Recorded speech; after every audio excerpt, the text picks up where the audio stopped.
bitmap images. If we zoom in on this bitmap, we see that bitmaps are composed of pixels, and each one of those pixels contains information about one color. So what are bitmap images? As we discussed, bitmap images are pixel-based.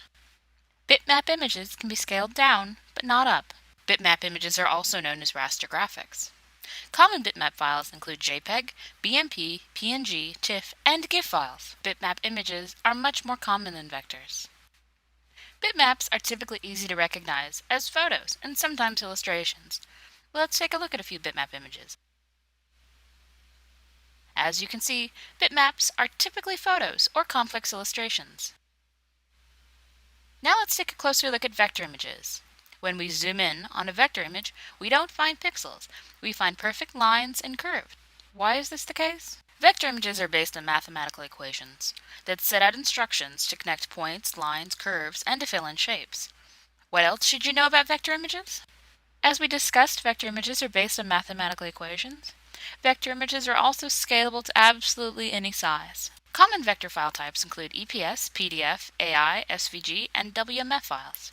Vectors are fairly rare, and the most common place you see them is in illustrations and logos. Let's take a look at a few examples. As you can see, all of these images have a smooth, clean look that can help us distinguish them from bitmap images. Because vector images provide such flexibility, logo files are almost always vector-based. Vector-based logos allow us to easily drop in different colored backgrounds, or to scale them down or up to any size.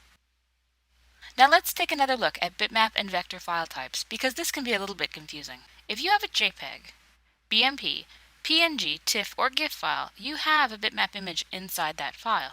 If a vector image is saved as one of these file types, it has been converted or rasterized to a bitmap image. This, however, is not the case with vector files.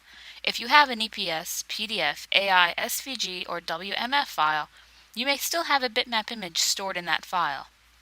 This is because these file types can contain both types of information. It's also important to note that while you can convert vector files to bitmap files, it's much more challenging to convert a bitmap to a vector. This requires special software and usually some file cleanup.